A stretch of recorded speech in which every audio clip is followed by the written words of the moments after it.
the co-founder of Double Protocol and the co-author of ERC 407. I'm based in Singapore and happy to travel to Lisbon.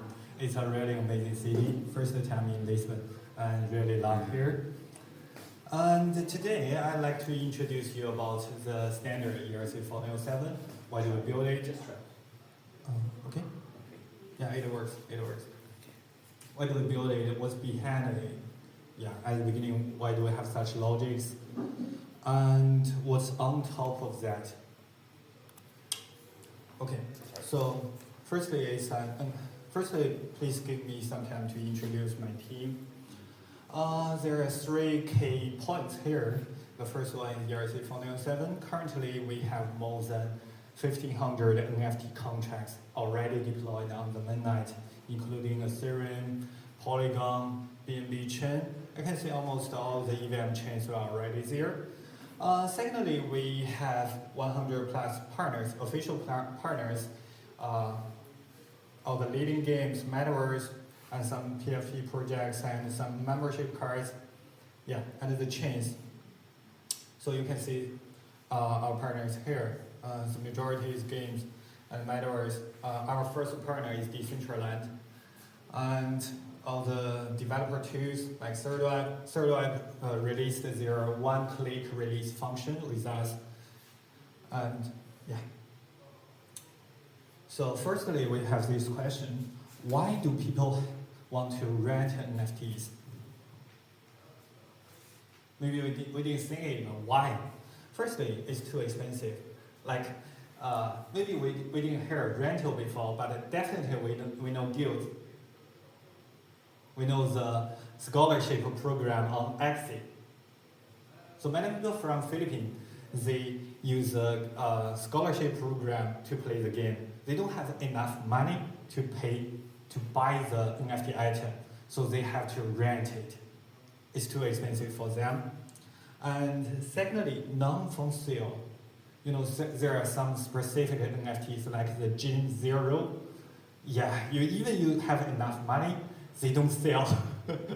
They have already collected it. So but they just keep it in their wallet.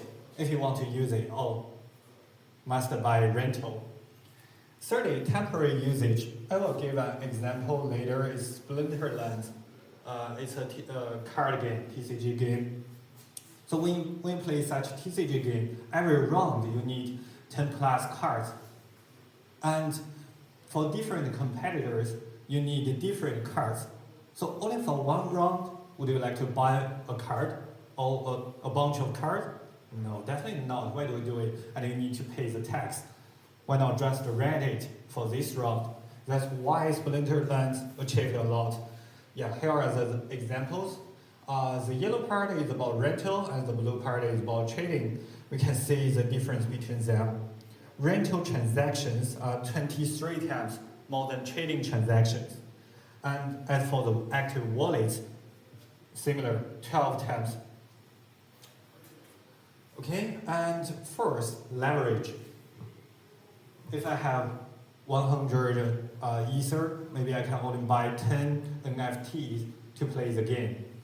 But as for some play-to-earn games, if I want to get more and more players on this base, rent it. As for the rent price, maybe 1 month is less than 10%, mostly just 2 to 3%. I mean, for some popular games, even it's up after a lot, 10% is a fair price, and you can have 10 times leverage. So it's good for the guilds. Yeah, and here are examples. But previously, how do we achieve it? Guilds, like YGG, many guilds. As for such guilds, they have the centralized treasury. So if you are the NFT owners, you are very rich, you own like 1,000 NFTs, but you don't have time to play it. You want to lend it out to the guilds.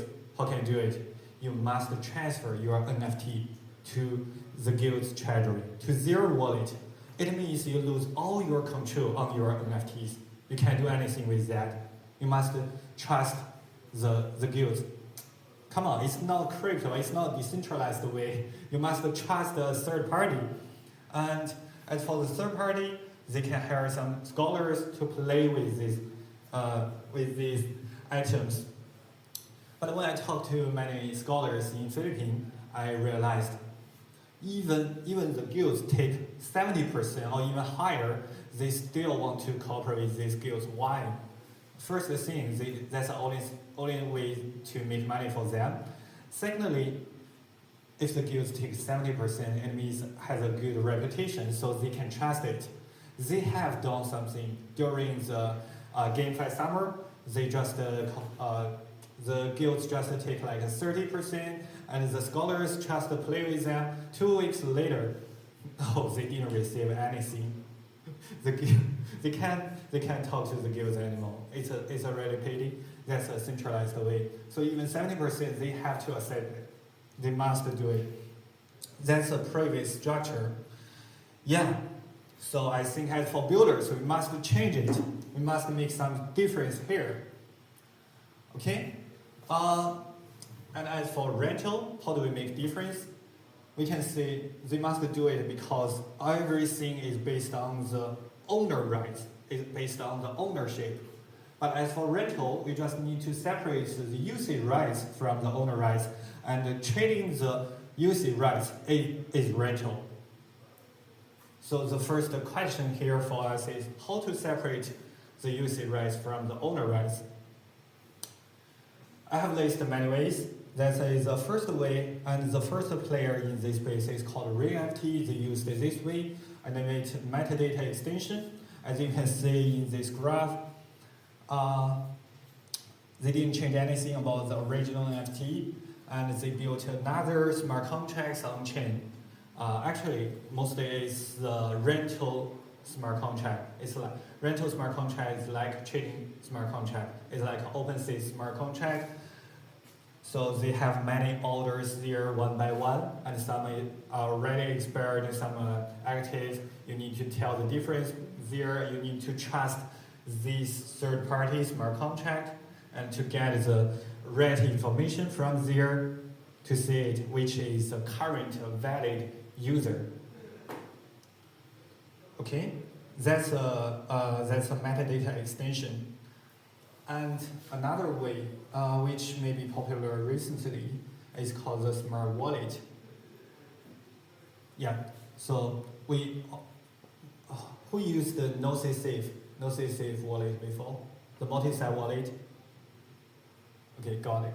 Yeah, so we know that is multi-sig wallet. You can transfer money from your own wallet. You must get approved by the managers. There may be 3 managers and more than 2 approve this transaction. It can be executed on chain, and that is exactly a smart contract. But it is a wallet, so we call it a smart wallet. This is another type of smart wallet. When you want to let this NFT out, you can transfer this NFT to a smart contract. And this smart contract will have 2 rules. The first rule, your rule, you are the owner, you can withdraw it. You can transfer it. But as for the user, they can just use it through the smart contract, but they can't transfer it. Okay, it's a smart contract way. And another way which we are adopting is we changed the original NFT smart contract. For most of the smart NFTs, they are using ERC 721. ERC 7, it's good for collectibles, but not good for utility NFTs. There is only one rule owner. When we are talking about trading, actually we are just changing the owner on the smart contract. So we add another rule there. It's called the user. The owner can set the user anytime it likes, and it can have one more function there, which is expires. So when I set, for example, I set you as a user for 2 days, and 2 days, in 2 days, it will expire on-chain automatically. So yeah, here is very simple code. It's trustless. For the previous solutions, you need to trust the third party, but for ERC 407, it's a public standard. You just trust yourself because your developer deploy your own smart contract. You definitely can trust your own developers. And permissionless interoperability, which I have mentioned this morning. When you adopt this standard, it's like ERC 721. Every trading marketplace can trade your NFT. With ERC 4907, every rental NFT marketplace can rent your NFT. It can be happening. They don't need to ask your permission. You don't need to integrate with them. It's the simplest way. And gas efficient because it can expire on chain automatically. You don't need to do anything. If after it expires, when you access to read to get the user info, you can get 0.0. Yeah. Okay. So we can see the difference between them. The trust cost for metadata extension is very high. It's very high. You must trust the third-party smart contract. And the dev cost. The metadata extension is medium. It's similar to ERC 4907, but definitely ERC 4907, you don't need to integrate. You just need to integrate with your NFT. So very low. But for smart wallet, currently, because of a context projection is not very popular. I mean, we have heard it for many times, but most of the applications, they don't support it yet. If they want to support a smart wallet, they must do something on the front end. It will cost some. But currently, we still need some time. And permissionless interoperability. Only ERC 407 can achieve it. And here are some leading players in this space. PT Red Bull is already shut down. I think it's a European company, European team. It's already shut down. They changed it to another project, and Double is what we are doing, and we authored this standard. Okay, let's see what changed. What's the result? So with that, we will have a fully on-chain marketplace, which can be Double, can be other marketplaces. And for guilds, they don't need your transfer. You can just delegate your usage rights to the guilds, and the guilds can manage the usage rights. They can also they can delegate it to the renters, to the scholars directly. They can also list it on another NFT marketplace, like the market maker. I have talked to Gabby, the founder of YGG, and they have many sub-DAOs, like the sub-DAOs in India, the sub-DAOs in Southeast Asia, the YGG Japan. What's the relationship between YGG and the sub-DAOs? Anyone knows it? Did you buy the sub-DAOs token? Like YGG, I see, yeah. What's the relationship between them? I have double-checked that. The only relationship is the name. And then, at the beginning, the initial offering, they have offered some token to YGG. The sub-DAO offered some free token to YGG. Because it's really hard to manage. With the sub-DAOs, it's hard to manage. I can't control it. But with this structure, what can it achieve? As for YGG, with good reputation, and users can trust it, so users can delegate the usage rights to YGG, the main DAO. And then, what do the sub-DAOs need to do? They just manage the scholars. The sub-DAOs are based in different districts, different countries. YGG India is based in India, so they can have enough scholars in India. So they don't need to worry about the NFT usage. They don't need to talk to some big wheels. It can be done by YGG itself. So the managed route will be clear for them, like the supply chain. It can set up the supply chain. Okay, that's what I want to talk about the NFT rental space. And when utility NFT is coming, we can say, yeah, we can't stop here. We can't stop here, just a speculation, just buy a token and flip it, just flip NFTs. No. The utility NFTs are coming, like the gaming assets, like the membership cards, and maybe the music, the video NFTs are on the way. When they come, they definitely need to delegate, to manage a good way to manage the UC rights. That's what we are doing. We aim to unlock the liquidity of utility NFTs to have it. Okay, that's all. Thank you.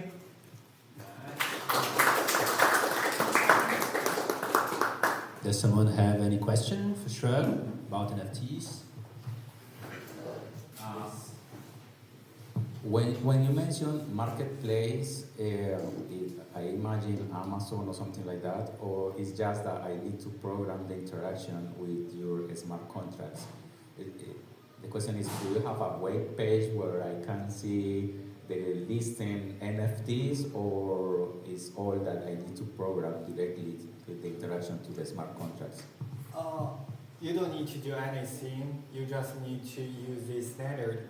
There are several ways. First, if you issue your NFT on chain, on the mainnet, you can adopt this standard directly. It's fully compatible with ERC 721, so quite simple. And the second way, maybe you have already released your NFT on chain, then you can we can use a wrap solution. It's like a WETH. You can't use ETH on the DeFi protocol, so there is WEther. It's ERC 20 standard Ether. And same, we can have the ERC 407 standard NFT just with the wrap solution. For the users, they even can't feel it because when they land it out, they think they land out the ERC 721. And when they take it back, they withdraw it, still ERC 721. But on the back end, it's ERC 407. Yeah, and you don't need to do anything with our smart contract, just with your own NFT.